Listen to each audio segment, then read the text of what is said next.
Hello, everyone, and welcome to this podcast. I am here with the lovely Nim and Trui. They are two streamers, and they have agreed to come in here and have a chat with me about the Netherlands. So let's all have a quick cup of tea.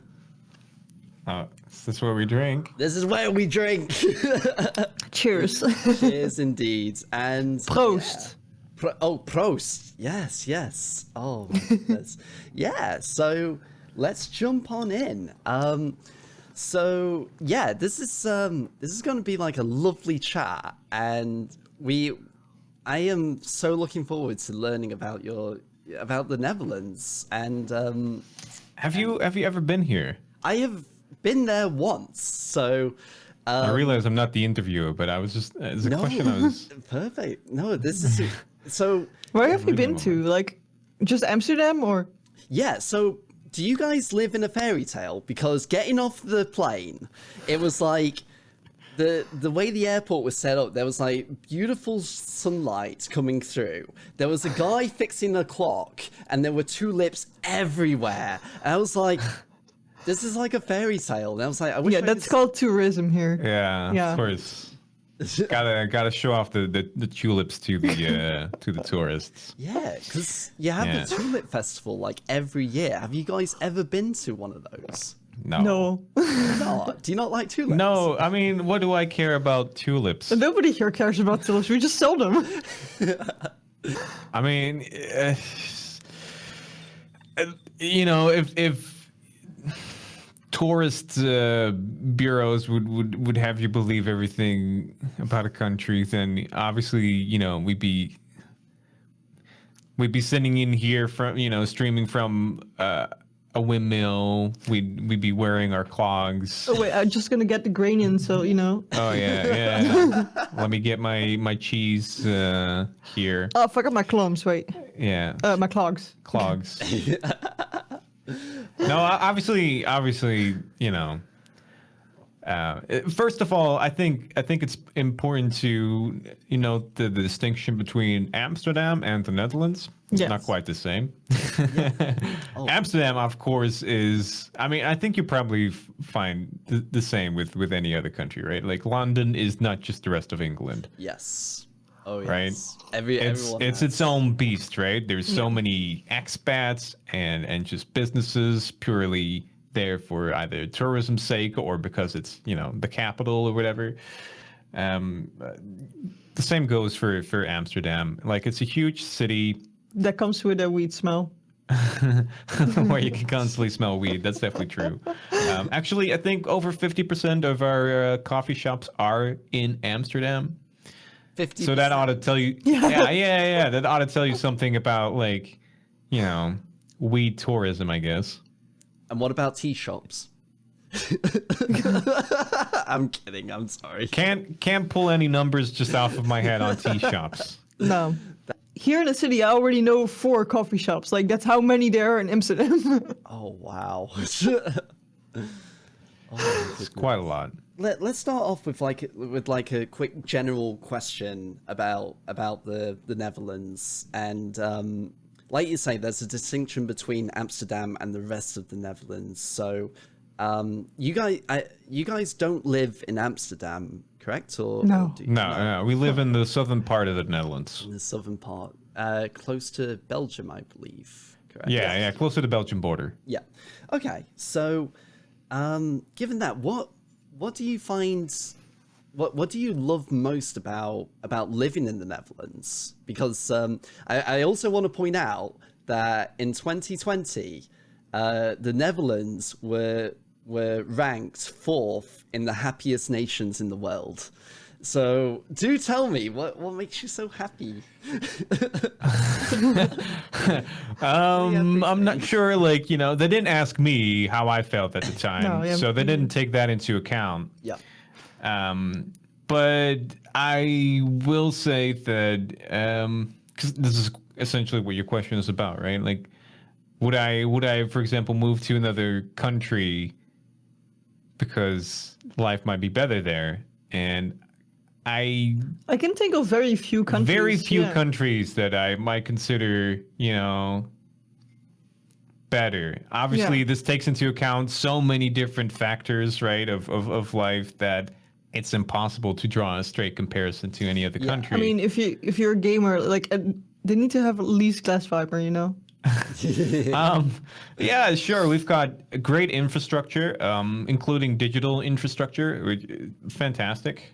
Yeah, it's so nice that you can bike everywhere and walk to places. Yes. Like it's safe to do so. Like I know that in America people don't let their kids play on the streets and stuff like that. Here it's just safe to let your kids go like to school alone. Yeah. I mean, yeah, this is something that you'll. There's obviously a big difference just here with in comparison to North America, right? But this is kind of true for all of Europe. We have more just livable residential zones, right? Sometimes there might be like low impact commercial buildings within a residential like a zone, but something. in in the US or in Canada, that's a no, right? They've got very strict laws of which buildings should go where. Yes, and that is very true. To get anywhere else, you'll need a car, and that's just not the case in the Netherlands and also the most part of most of Europe. People like to live within a walkable distance of just a supermarket, even just smaller ones, right? People like to be able to get to their work here, even like by train or by bike, not just by car. Like a lot of people are even like looking at schools and all that kind of stuff. You need to be able to bike to those. Like it's like if you go to like a high school, what you're just gonna search is like what is like max 15 kilometers away from your house. So like which is max, the max distance that you can drive on a bike basically, and then you just choose one of these schools. Yeah, most kids in the Netherlands go to school by bike. Yeah, that is wonderful. Because you also got to think like America is massive in comparison, so like everything is spread out. Like the roads over here are wide, and now obviously if you live like in a more rural area, you might not go to school by bike. Yeah, obviously, but for the most part, people do because, well, we even like have kids with electrical bikes. If you have to drive like further, that the parents just bought an electrical bike or a scooter for them, and then the thing, like I mentioned, infrastructure, but like it's not just that there are bike roads; it's how they're built. Yes. Right. Frequently, there's a median separating car traffic from bike traffic. Yeah. There's also just the fact that most drivers have at one point rode a bicycle. Yes. Yeah. So they are more in a position of understanding what the limitations of a bike are, and overall are less, I suppose, like enraged whenever a cyclist does something silly. Yeah, it's also like it kind of like it's normal to teach your kids to ride a bike from like a young age, and there's like a lot of helpful things you can do that, like side wheels and like flagpoles, or you see a kid drive around. Tricycles, what you call it. Yeah. Like we've got a lot of those tools available, and it's like if your neighbors are doing it with their kid and their neighbors are doing it, like why shouldn't you too? And like I think like it's like the last class or the class just before that of elementary school, we have an exam for like biking. Last grade is probably what you mean. Yeah. So we have this exam for kids to take if they want to go ride a bicycle. Of course, you can just ride a bicycle without having this license, but like they try to teach kids already like the rules of like what does this sign say and stuff like that. Yeah, cycling safety is just part of the regular curriculum at elementary school. Oh, I was going to say, because I learned how to ride a bike on the streets. No, I'm kidding. I'm actually terrified of bikes, but it sounds like they get the students prepared for entering society in that. Like, but again, it's also just there's so many ways that infrastructure can influence the safety of any cyclist that people are not afraid to bike around here. I was very. It was a bit of like I had this Indian neighbor. Right. Now in India, the roads are chaos. He was more than a little bit frightened. People often like ride side by side.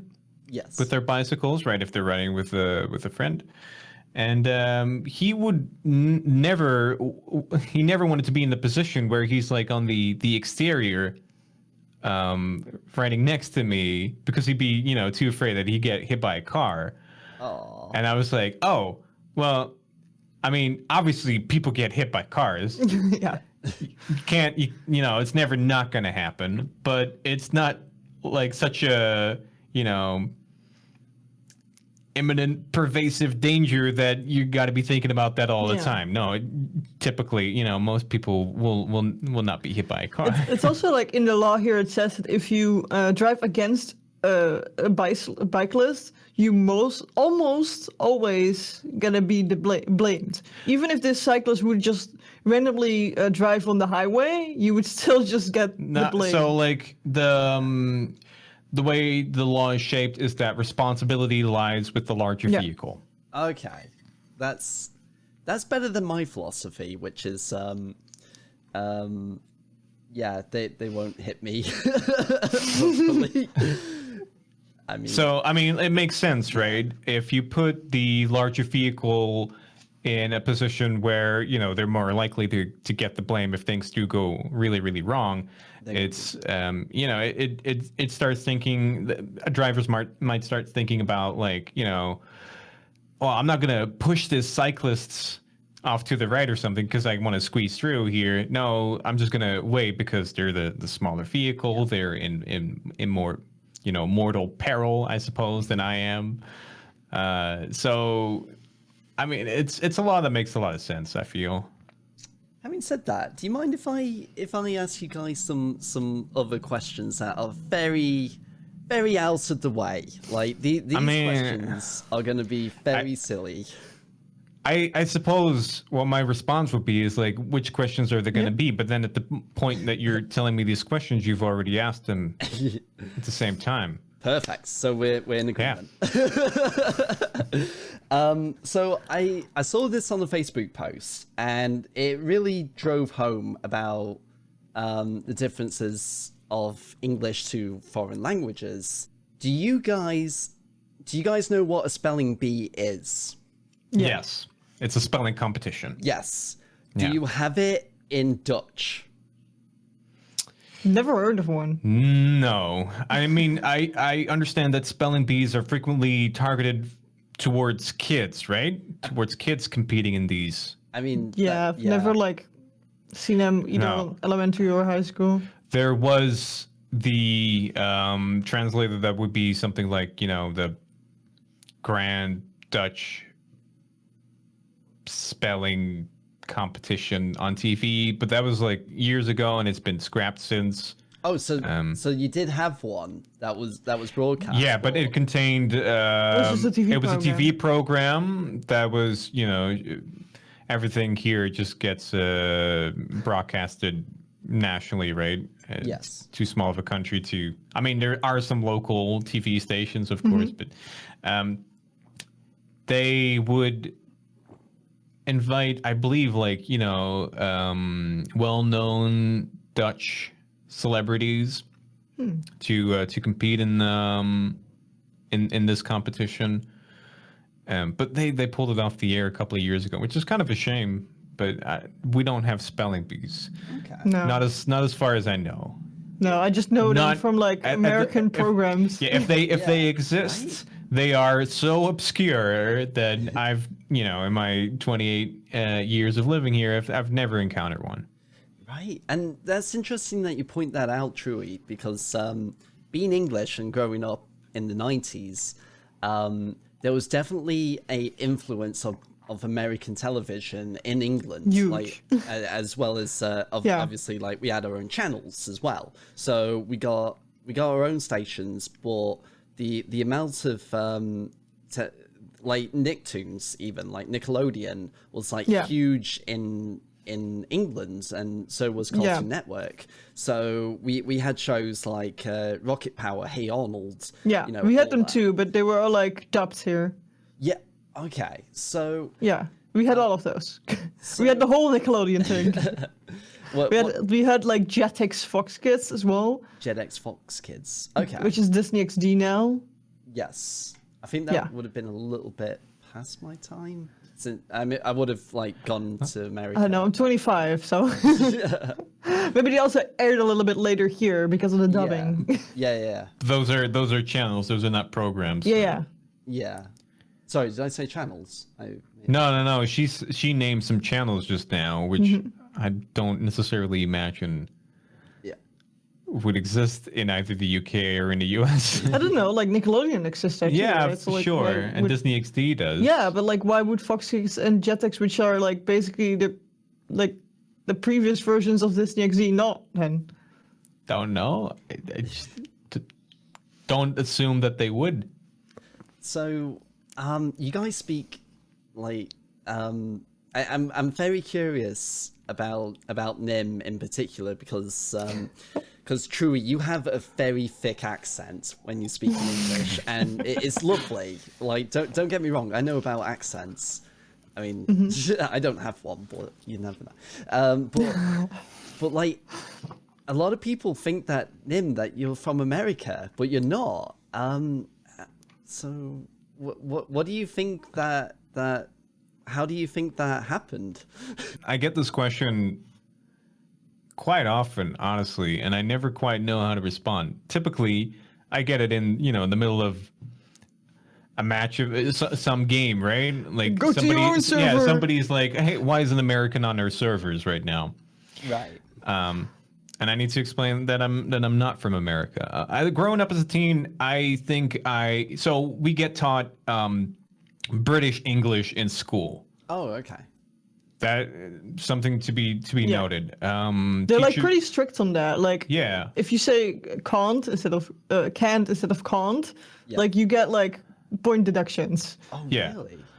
So we get taught British English in school. However, obviously we are exposed, same as you are, to frankly what we call the American cultural hegemony, right? There's just so many American TV programs. We've just said that cartoons get dubbed. Live action things typically don't. Yes. Okay.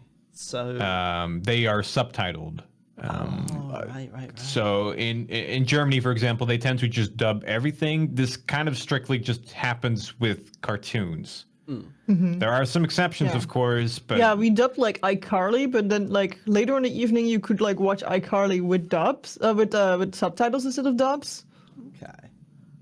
but something like Friends or some silly sitcoms, right? They will be just in English, just subtitled. Yeah, just everything that's like strictly for kids gets dubbed. Other things are just getting subtitles. Yeah. Because it must get very distracting, like having the dub. It must be nice to have it, but like As a kid, you don't notice. No, it's you As a think kid, that you've- things are you've got really no clue. in your language. Like, Yeah. like there's things Obviously, like looking their back on mouths them, don't really, Yeah, but add up. And It's cartoons, so like maybe just as a kid, you there's still things that I think that are Dutch, and then, like somebody's like, no, that's just English. And they're like, wait, what? Just because my brain like just remembers them as like being Dutch. it's very interesting. It's very interesting. Yeah. But obviously, again, you're exposed to so many TV programs, but also games or movies or films, I suppose. Yeah. You pick up a lot of American English. Yes. And I mean, like, a lot. It's not that, there might be British TV shows shown here as well, But a lot obviously, less. but Yeah. to a lesser extent. Yeah. Again, American cultural hegemony. Oh, They yes. just produce a lot more. They do. I mean, they are with a lot more people as well, so Yeah. that makes sense. But so it's very easy for me to get a feel for American English. You can also speak British English, right? Right, but that's I feel like that's a little bit awkward to do. Oh. This is kind of just my default, right? Yes. Okay. But I think we've talked about this before. It's kind of difficult because though this is my default, there are words that I don't really have a default for, that I don't know, like, you know, what they really should sound like, I guess. Yeah, and I think I mentioned granary or granary as like one of those words. Oh my gosh. Because I don't think I've ever just heard an American say granary or granary. Yeah, it's going to be one of those, like, they're going to be words that just surprise you. And tops, like, that's a great example. Like, I think one thing that a lot of people in America expect me to say is aluminium. And there have been a few times, like, where like, I didn't think of it. Instead of aluminum, right? Yeah. And, like, sometimes, like... I am more partial to aluminium. Yeah, it's because like even the Dutch just with words, like even with my well. American accent, I say aluminium because that just makes a lot more sense. Right. Aluminum is just silly. Like, oh. It's really funny because Nim picks up like these kind of language cues really quickly where I just don't at all. So like I have been learning English like pretty diehard since like high school, so since I was like 12, and I was always like really bad at English on school, and I almost failed high school because of it. And I had like summer school and Saturday lessons, and it was like super hard for me to learn it. And then like 6 years ago, I met Nim. He introduced me to gaming, and I started to talk to people online, and that's kind of how I got to the point that I'm at right now. But like, still, I have this like super thick accent, and I don't think I would ever sound like Nim, just because like I don't have the feel for a language like that, and I don't even know if I sound more American English or British English with my words, because I don't know. I don't have a feeling for language. Right. Well, honestly, your accent is amazing. I love it, and it's super interesting that you have that feel for it, Nim. And by the way, Trui, you speak excellent English. By the way, like better than like me. people can understand it, right? Better than me. Like It's enough to be understood, and that's what counts. I also I don't have ever a weird accent because like this is not a typical Dutch accent. So this is going to be on YouTube, right? Yes. Right. If anyone's listening and they're like, wow, you know, I'd really like to get a different accent. You can work towards getting, you know, learning a specific accent, but it's also okay to sound like you do. Mm-hmm. Like if it's clear enough to be understood, you're fine. It's not a problem. Don't be ashamed. You know, don't be embarrassed by your accent. It's fine. It's just who you are. That is such a wonderful statement, Nim. Aww. Okay, well, I didn't really mean it as such, but I really mean it. Like, it's all right. You don't need to sound like anyone else. Like accents, though. Not just English ones, but yeah, Dutch ones as well. I don't think I'm really good enough at other languages to really hear the difference. Yes. I mean, you'll find this too, right? There's no way you can you can't hear the difference between somebody speaking Flemish and somebody from like Amsterdam. Yeah, nah, I would not be able to understand. Yeah, like, there's like for us, like people in Amsterdam might not even understand what they're saying in Flemish. Yeah, if their accent is thick enough, people will like be. What were you saying? So like, despite it just both being Dutch, right? It's just both the same language.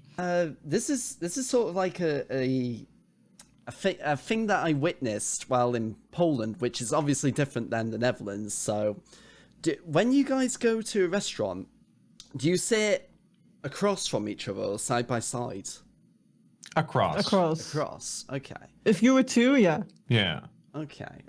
Because the reason I asked that is just bringing out the social feels here and just being like, you know, is it like, where does it come into play? Because in Poland, I was with an ex-partner of mine, and we were in the middle of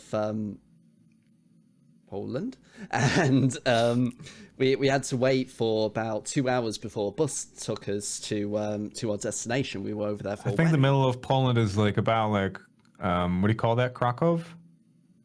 Krakow, yes, I recognize that. I must have been there. And we went into a restaurant and we both sat across from each other, and then a couple came in. They sat side by side, and I was like, I thought, oh, that's a little bit strange, but okay. Then another couple came in and did the same thing, and then another one came in, and it was then that I realized, oh my god, we're the weird ones. I mean, depending on the situation, I think I might be, more likely to sit next to Trui as well, right? If say, we come in with just the two of us. Yeah. We sit across from one another. Yes. If we come in and it's four of us, but two other people, like say like another couple, with us, or we'd sit next to each other, and the other couple would also sit next to each other. Yeah. I mean, it's kind of dependent, right, on the situation. So I would like Trui to talk about this story that we've had before. And it was very interesting to me. It was all about driving licenses and the differences around the world. So, like in America, like you get different formats of the driving licenses. You can get ones where you can like drive an 8-wheeler or 6-wheeler, like a massive lorry. And so I've just got a normal license, which is just for like driving. And Trui, what sort of license do you have? Okay, so wait, I'm gonna like see if I can like just show the back of it without like revealing information. Yeah, please don't do about that. myself. So I don't know if you can see, but like we have like different kind of icons here. Yes. The first one is like, I don't know, scooter. Okay. And I have that one. I've got like a normal car, which is this icon. And then I've got probably way too small to see. Tractor. But... Yeah, but you can like probably see that there's icons there, right? Yeah. I can see little blue marks. These are the amounts, and like you see like this little text behind it. It's like the expiry date of like each individual one. Yes. Like these are the amounts you can get. And you normally, if you go for your car license, you also get your scooter license if you like finished it. Back in the days, like I think like when my parents got their driver's license, you also got like a driver's license for a trailer, so you could do a trailer behind your car. I can't. I can do a trailer, but only a small one that can get up to 750 kilograms with the trailer included. So that's like just a small one. Yeah. Where my parents can do like a caravan or like just like a huge trailer for horses or something behind it. And accidentally, when I did my exam, you got tractor for free, so I never been able to drive one, but I got one anyway. Nobody knows why, but it was like just like 1 or 2 years that you got that for free, and that was exactly when I got my driver's license. So now I will have my tractor license forever, even though I can't actually drive them. That's hilarious. Nim, you don't have that, correct? You don't have a tractor. No, I don't have a driver's license. Did you get your bike license, your bicycle license? Like from elementary, you mean? Yeah, from elementary. I imagine I would have. It's not like... You can fail it, though. Well, if I can fail it, then maybe I did. Aww. I actually have like a certificate from it still. Yeah, no, I wouldn't have kept it. But I also have my certificates from swimming still, so... Probably don't have those either. So let's talk about a typical day in the, like, for you guys. So like I don't want to generalize it to being in the Netherlands, because like I feel like just hearing about what you guys do on a day-to-day basis will kind of like reveal the cultural differences, if that makes sense. So like those things that you so just do you want to hear a typical day prior to the whole pandemic?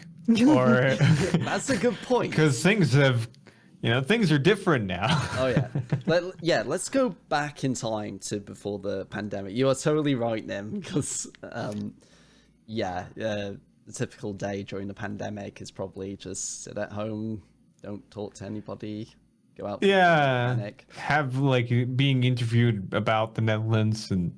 Yeah. It's kind of the day, right? You just sit there. Typical day. I'm like, right now, I think I'm like, not really a typical, like, I'm not having a typical Dutch. Yeah, I don't feel like I'm representative of no, a typical Dutch person. I think teener me would be more like a typical Dutch schedule. Like it's just because like I'm doing the YouTube Twitch stuff, and that's like it's just like so small here in the Netherlands that like nobody does that, and then just like I'm sitting behind a PC editing things, interviews and everything like that, and that's like it's not like what normal people would do. Like a lot of people won't like work from home like I do. Usually people would go like to work and need to be there like at 9 and then they stop working at 5. Like that would be like a normal schedule for a person, where like for me it's just like I wake up somewhere almost in the afternoon and then I go to bed like 3 a.m. because like I want to talk to Americans as well, and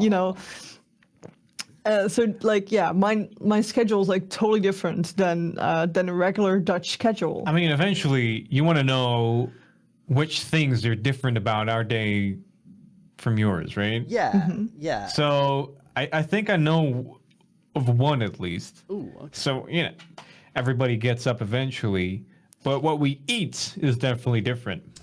What we eat for breakfast is absolutely 100% different. Yeah. Like I think most of the rest of the day is going to be similar in terms of just straight up schedule, but how it plays out is a little bit different. Yeah, but what I'm wondering though, the cereal, dude, all the cereal. Are you eating like cereal, or are you eating like a British breakfast? Oh, you mean like the big fry that they do with like the eggs, the bacon, the sausages, the beans, the black pudding, the toast. Yeah, no, I'm not eating that because I'm in America. You're like an American now. You're Americanized. So in America they would have like they're obsessed with breakfast. They love their breakfasts over here. Like, but they love it to be very, very sweet, right? Yeah, so sweet. Like pancakes and pancakes or waffles. Syrup. Yeah. Syrup. Like more syrup. Eggs, bacon. Import some more from Canada. And cereal, just really sweet, sugary cereal. Oh yeah, like the sweetest. So let's touch on that. So. Yeah, in the Netherlands, it's different. I mean, I'm not gonna say that we'd completely avoid anything sweet, but we basically just eat sandwiches for breakfast. And not like if you think of sandwiches, you might think of like layers with like eggs and ham and lettuce and everything. No, it's just like one layer of something. So you either like have a peanut butter sandwich or a chocolate sandwich, or one just with ham, or just one with cheese. Do you toast, or chocolate toast the bread? sprinkles? Yes, we love our chocolate sprinkles. You put chocolate sprinkles on bread? Yeah. Hagelslag. It's a very Dutch thing. Yeah. I can show you a picture if you want. Yeah, go on then. Oh my goodness, that is. Do you have any in stock? Like absolutely. Right now? Probably. I don't know. Like we have like there's two versions. So there's like the one with like the little sprinkles, and there's like one with bigger sprinkles, and we might have the bigger ones right now. I can like search really quick. Yeah, if you don't mind. Like, there's all kinds of sprinkles like this. There is so this is hagelslag. And we might also have vruchtenhagel, which is basically the same thing, right? But then they're kind of, more fruity. Okay. Oh my goodness. But yeah, food definitely is one of those things that is very. I'll say like this is like toasted bread, but typically, I imagine that in most cases the bread wouldn't be toasted. That is so strange to me, as an Englishman and as slightly American as well. Because like in England, we love our on toast. Like we can do beans on toast. All right. You'll have like a little lunch box with you, right, which contain more of these sandwiches. Yeah. In the Netherlands, you mean? Or In the Netherlands, yes. wow, that's incredible. So like with chocolate sprinkles, or with like some kind of chocolate paste, or peanut butter, or jelly. She's Awesome. brought over a whole lot, by the way. Oh look! Oh, brilliant! Wow. I'll just, raided the whole cabinet. So, I mean, these are almost like the chocolate sprinkles, but they're a little bit bigger than the chocolate sprinkles. Yeah. Wow. There's some, yeah. Oh my goodness. And, I mean, you're familiar with this. Nutella. Yep. Yeah. Yeah. So, we put them on sandwich. There's this, which is just apple syrup. Not syrup. Is it syrup? Apple stroop. I think it translates as syrup, but it's more Probably, yeah. It's more thicker. Ooh, yeah. This has not been open for some while. It's really sticky. Yeah. Wow. It's really dark. Yeah. There's your regular peanut butter. This, how would you describe this one actually? Oh my god. Gingerbread cookie, but then for in your bread. Yeah. I am So it's like it's envious. spreadable gingerbread stuff. That stuff right there is amazing. That is fantastic. It's just like I've only just started seeing like friends of mine in the UK having that stuff. So like I'm gonna go out on a limb and I'm gonna say that is brand new to England. In America, we've only just started getting those biscuits in, or at least I've started just noticing that they have been available to us. And they have them on planes, and they are the most delicious little biscuits ever, and they go so well with tea. I'm going on a tantrum here. We're talking about food. Are you flying with like the Dutch airlines? Yeah, and You we've know got what, this I one. am- This is just like, these are all also like little like gingerbread things. Yeah, they're just little gingerbread cookies, basically. But again, more like in the way of like sprinkles Yeah. than the spread here, I guess. So you put butter in that first, because otherwise it will fall off. So that sticks to the sandwich. Yeah, that Yep. makes It sense. sticks to the bread. That makes so much sense. Yeah, and then usually you're supposed to eat like one with like cheese or with meat on it, and one with like this, or if you're more hungry, multiple. But like as a kid, I learned that you also have to eat something with like cheese or meat on it, just to like stay healthy and not only eat the sweet stuff. So usually people do that, like they eat something with like something healthy on it, and one with like sweets. But yeah, if you look into the cupboards of a Dutch household, you'll find stuff like this. Yeah. Depending on how many kids they have, how much they will have probably. And how because, like, picky they are. Yeah. Yeah, my brother But, was very picky. It's Yeah, funny. I have to say we have quite a bit of them. Not everybody might have these, but these are the main items you would have as sweets. Yes. Okay. Because my brother used to have ketchup sandwiches. So it's just like bread, ketchup, and that's all. I mean, you guys are spreading chocolate on your bread. Don't look at me like that. But ketchup, what the Not heck? ketchup. The only way you eat ketchup on a sandwich is if you make a grilled cheese sandwich and then put ketchup on it. Yeah, he didn't. That's he good. He was kind. Yeah. I think. So yeah, that's another thing we do, making grilled cheese sandwiches with just like cheese, ham, and then double bread, and you put it in a toaster. Oh yeah, toasties. Yeah. Yeah. Yeah. Those are so nice. Yeah, we call them tosties. Oh, you call them toasties too? Yeah, tosties. Yeah, Yeah. toasties. Yeah, I mean, it shares the same roots. Yeah. Oh. But didn't Toasties? think, people get confused when you say toasty or toasty or whatever. So we just refer to them as grilled cheese sandwiches, which is really more of a mouthful in English Yeah. than it is in Dutch. Yeah, so like usually people eat those like occasionally for lunch. So like it's not like a standard thing you eat. Yeah, but because they're maybe once a week or they're a lot more greasy, right? Yeah. So Yeah.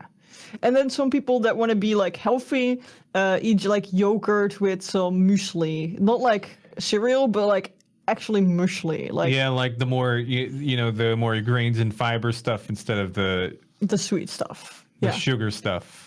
You want me to show that as well? I mean, Wait, I'm gonna grab some. okay. You're not even allowed to say no. I think you need to open it, then put some on your hand.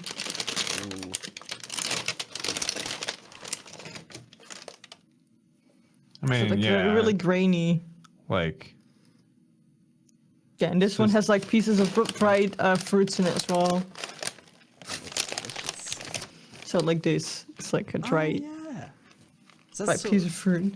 Oh, I do love a bit of dried fruits. Like, especially They're in really cereal. filling though, so like, I think you can eat like 4 times, maybe even 5 times from this amount. Wow. Yeah. That's incredible. yeah, they're really filling. Yeah, we were talking about like the day routine, right? Yes. And so this is like usually like people stand up about 7 or 8 a.m. Then they eat something like this, then go to work, be there around 9 school, or yeah. 8:30, depending on like where you know, need to work or go to school to. Then around 12, like between 12 and 1, usually people have like half an hour break to eat some more sandwiches, just more sandwiches. That's normal. You bring them in like a lunchbox. Around Maybe a piece of fruit with it, yeah, maybe a piece of fruit with it, depending on the person. like an apple or an orange Yeah. or Yeah, and you might Banana. already like have been hungry at like 10 or 11, and you might have had like one of these cookies. Yeah, we've got like cookies that like are on the go. They're not like really sweet cookies. They're just like grain cookies. Yeah, to give you energy. Yeah, Yeah. muesli bar, like just something to carry you through the something day. like that. Yeah. And then around 4, you usually grab a little snack. And then at 5, you go home. And then at 6, usually at 6 steps, like that's like usually like people are really strict in like what time they eat like their I don't know, their dinner for some reason. Yeah, people eat dinner at 6. At 6, yeah. Always And at then 6. you usually get something with potatoes, some other veggies, and some piece of meat. Which tends to be quite a bit earlier than the neighboring countries. Yeah. I mean, not neighboring countries. Like I imagine Germans eat around the same time. But yeah, Yeah. the further south you go, the later people eat. Yeah. Typically. Yeah, because like People eat later in Luxembourg or in France or in Spain. yeah, because Mm-hmm. Spain they have siesta, don't they? They've got a siesta. Yeah. Yeah. So like even the shops around there stay open later to compensate for that. That's very Yeah. interesting. I love that sort of. Like, Yeah, and then like in the evening around 8:30, like most TV programs are like primetime start. So most people start watching TV then and having a little snack with it, and then then after that they're going to bed. in the UK, where after a certain time, I want to say like 11 a.m. to like or 12 a.m.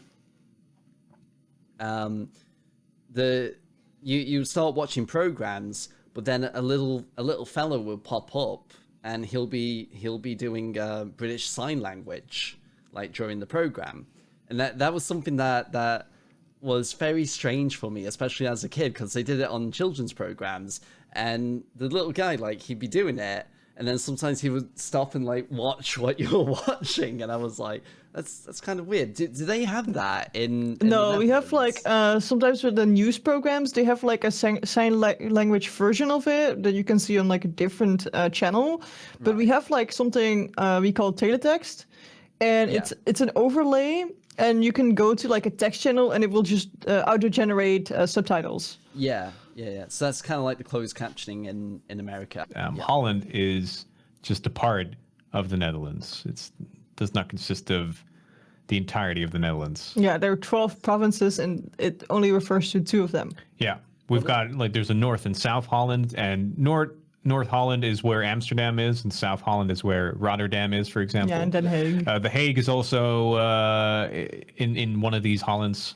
So it's, the confusion is understandable because, as with the UK, England is clearly the largest part of of the UK. Yeah, and that's where the Parliament buildings live as well. So it's sort of like yeah. So like both like the capital, which is Amsterdam, right, as well as the you can consider that the Netherlands kind of has like two capitals, with The Hague being the seat of the government as well. Yeah. Those are both in Holland.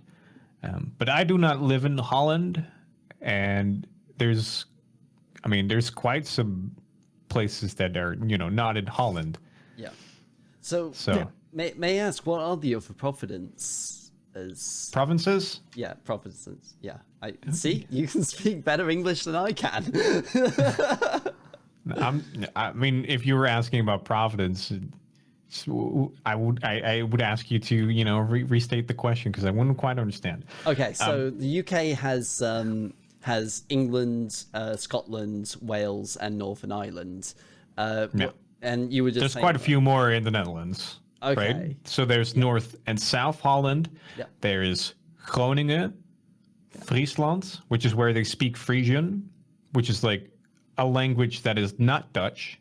But they also speak Dutch. But they typically also just, they have, people there speak a language that is even closer to English than Dutch is. Oh.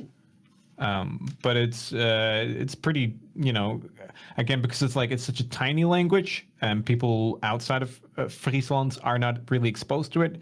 Most Dutch people would have a hard time understanding. So that's sort of like similar to Wales or Welsh.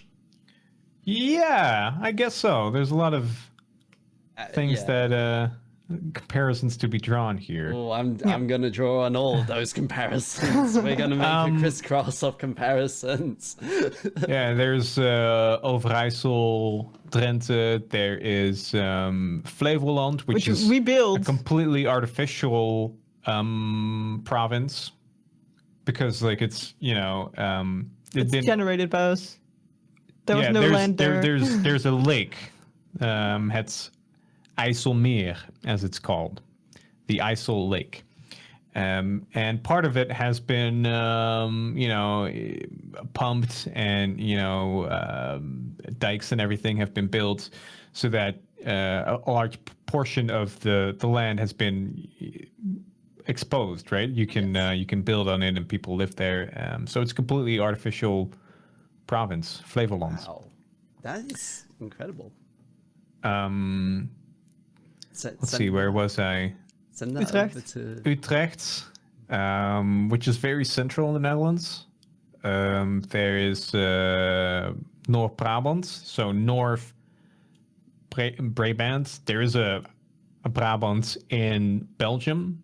They don't call it South Brabant, they just call it Brabant. But at some point, this used to be a duchy or a kingdom, so hence the splits. And then there's Limburg. Did I get them all? Zeeland. Zeeland, of course. From New Zealand. Which is what makes, the New Zealand. Ah. Oh, nice one. Well, thank you for listing that. And yeah, that's incredible. Sorry for forgetting Zealand. It's okay. That's not that many people that are going to be mad, right? No, I suppose not. You're right. I'm okay. What is your favorite Dutch holiday? Oh, that's a tough one. Yeah, because like in America, it would be like the 4th of July is quite a nice time, and like in England, you've got November 5th, Guy Fawkes Night, which is like the cold version of the 4th of July. Like shoot off fireworks. I guess like I do like concerts a lot, and you've got like Freedom Day here, and on that day, usually like all around the Netherlands, you've got concert with a lot of people like local singers from the Netherlands just like performing there. So I really like that. You mean the holiday celebrating the 5th of May. The liberation from Nazi occupation. Yeah. Oh, wonderful. Yeah, so we celebrate that all around the Netherlands with like concerts, and they're all like free to go to, so that's pretty cool. Oh, that sounds lovely. So is that your answer then? Is that your favorite? Like I don't quite know. I also Honestly, like King's Day though. Like it's also pretty cool. I don't really care for holidays. That's a weird answer, I suppose. No, that's perfectly okay as well, because like I know a lot of people in America, especially, they're anti-holidays. They don't like celebrating Valentine's Day. They don't particularly like celebrating Christmas. I love Christmas. I suppose, like, you know, there's this cynical part of me, right? That is just like, well, sure, you know, you can go out and celebrate it, but then, you know, you're walking straight into their trap. This is what the companies want from you. Yeah. I mean, it's not really like that. I suppose it's more just a kind of apathy towards these holidays. Yeah, I don't really necessarily think one of them is better than the other. I know I had a lot of fun, like as a kid. But Yeah. I also don't appreciate the kind of forced character of these holidays, right? Where things need to be fun or something. In my household, this has led to some, you know, very tense situations. Yeah. So I imagine this may have influenced my my apathy, my indifference towards these holidays somewhat. Yeah, I mean, for me, it was like always like pretty fun, and like with like King's Day, which was like Queen's Day when I was young, because we used to have a queen. Yeah. Like as a kid, you go to a market and then you kind of like all your old toys, you kind of try and sell to people, which like I don't know, I just like doing that as a kid. Yeah. I guess it's like it's like those drink stands in America where kids like try to like sell you. No, the lemonade drinks. stands. Yeah, the lemonade stand. Right. I think it's like kind of like that, but then like that day, all kids like from I come from a village, so all the village they came to like we had like a square in front of the church, Yeah. which is like the central part of the village, and like everybody like sitting down there with their old toys and trying to sell them to like other people for like just like 50 cents or something like that. Yeah. And that was always like, so cool to like make some extra bucks yourself, but like as a kid, like that was just like huge, right? Like Yeah. a couple euros.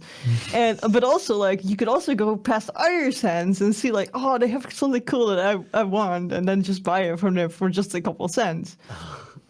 Okay, I'm gonna go with Santa Claus. I think that's my favorite holiday. Okay. Yeah.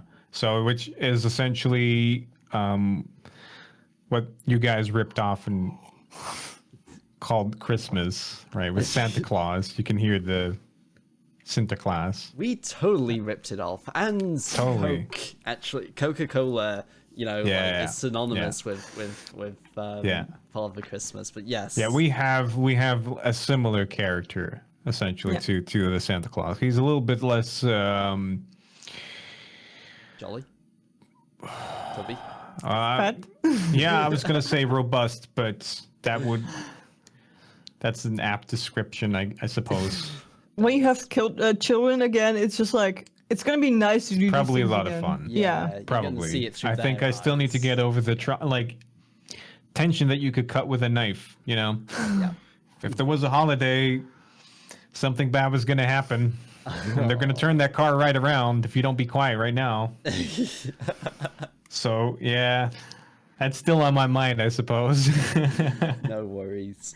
Is there something that you feel the world doesn't, or like something that you would like to express to the world about the Netherlands that no one has asked, or like has approached you about it? Like, what is like something that you're so proud of in the Netherlands, and you feel like this piece of your culture will definitely be nice to like spread, and vice versa. What have you seen in other nations that you would like to bring into the Netherlands? So, for example, I really love how during the Olympics, the Japanese fans would like clean up after themselves, like in the stadiums. I think that is a wonderful thing. Yeah. And I would love to see it in the UK, in in the United States.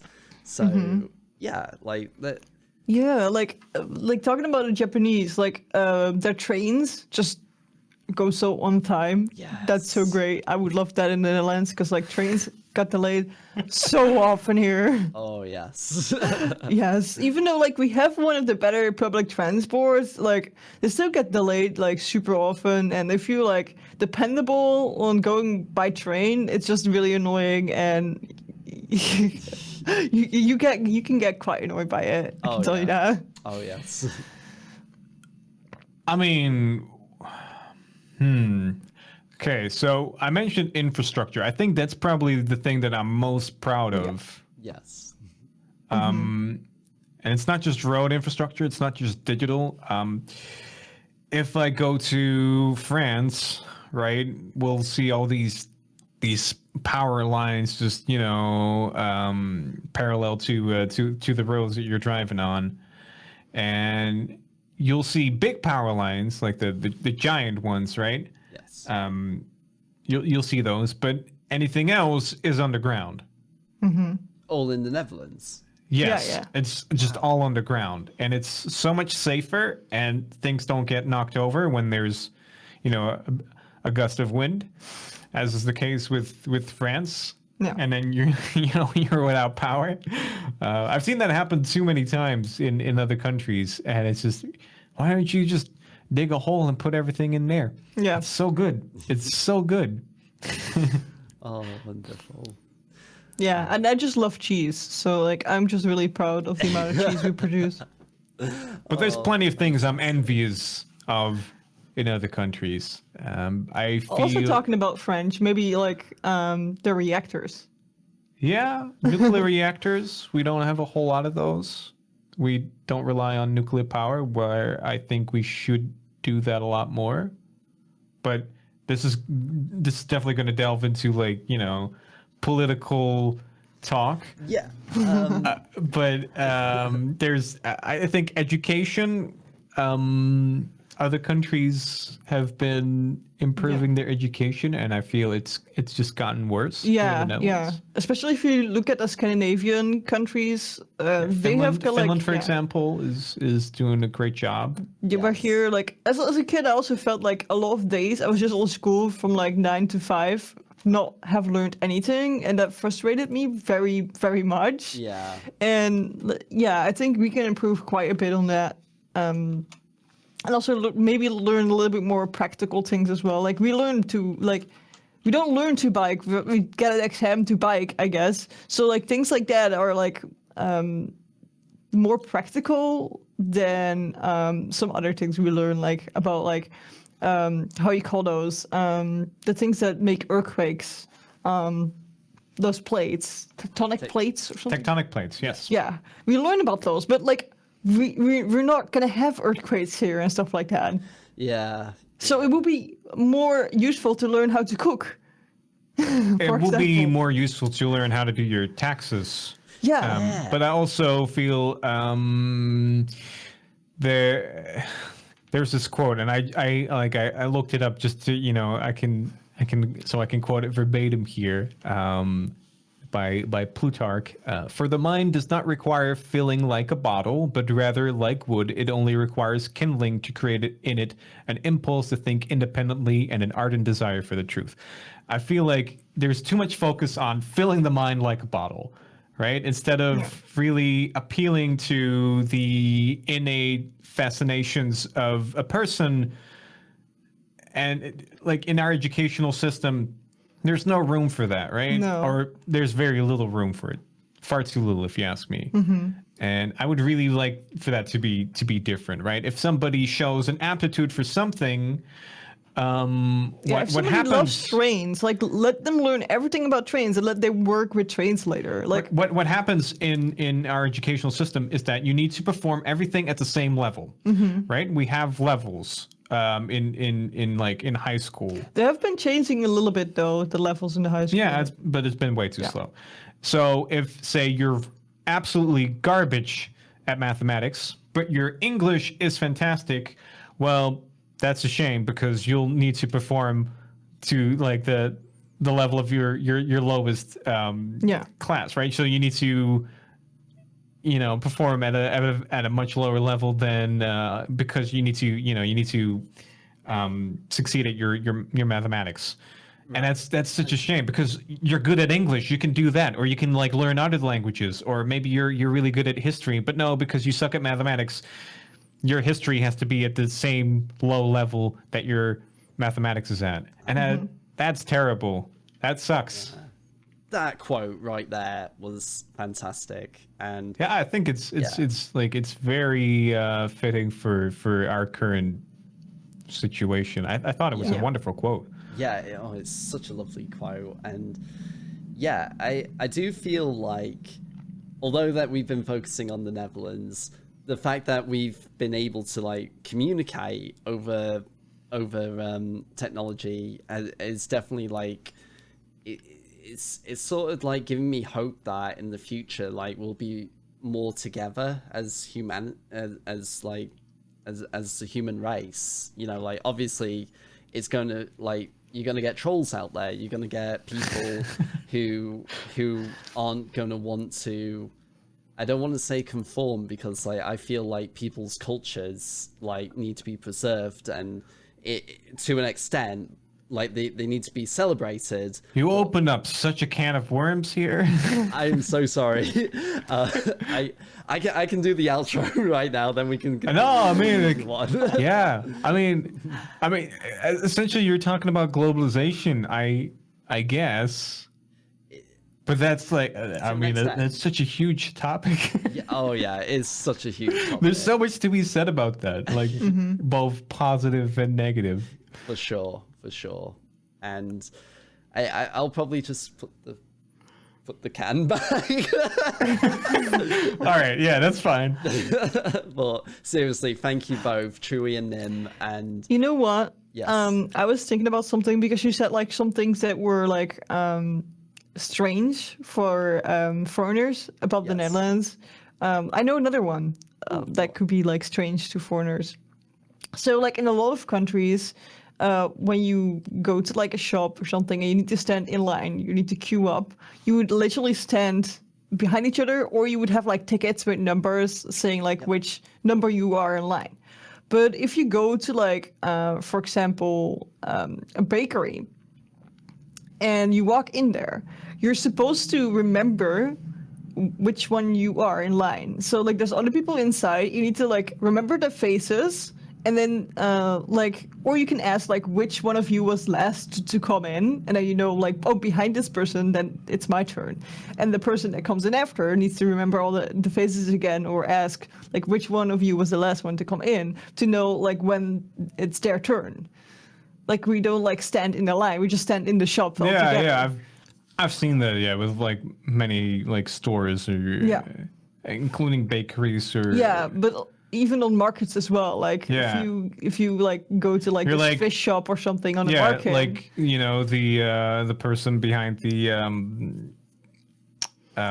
what's the counter, they would just say who's next in line. Yeah, then, who's next, and then somebody would be like, oh, this lady was was here first, and you kind of just keep in mind, like, and people can get really aggressive with it if you have it wrong. If you have it wrong, if you're like, oh, it's my turn, and then somebody's like, no, it was my turn. How dare you?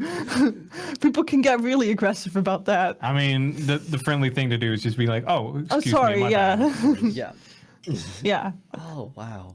Yeah. So you're really supposed to remember which one you are in line. That's sort of like that is incredible, because like, even if it's like, even if the person's taking such a long time, you have to wait for them. Is that what's I mean, like, or tell them that that's their turn. That is incredible, because like in England, what would happen if someone jumps a queue? We do get annoyed, and we use the powerful force of like, very loudly, and that really just passive aggressive. Oh yeah. No, people really would say anything, like say things about it here. Yeah, probably. Yeah. I've seen that happen too. Like, yeah, people definitely say something. Yeah. So like, even if you would like work at a shop and you would like walk past people, they would like immediately start talking to you like, why you're skipping the line, and you're like, I'm working here. I'm just working here. I'm not in the line, or I just need to go to the toilet right there. Like, you need to like, excuse yourself for like passing by there.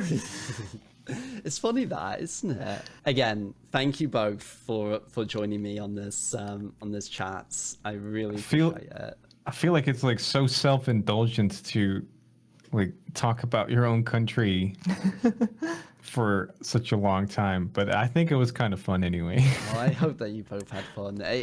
I'm genuinely interested in this, and I'm super grateful that you both came on this. By the way, for everyone who doesn't know, Trui does have her own YouTube channel, and it's just reached 70k subscribers. She is a wonderful human being. Both of you are wonderful human beings. They both stream on Twitch, and they do it in Dutch and in English. Well, Trui does. But yeah, do check them out. They are wonderful, and thank you guys so much for doing this with me. Yeah, it's been a lot of fun. Oh, good. Okay. Well, take care, everyone. Bye. So we were talking a little bit after we finished, and Nim wanted to point this out because it's a beautiful thing. What about your culture has made the most impact on the world?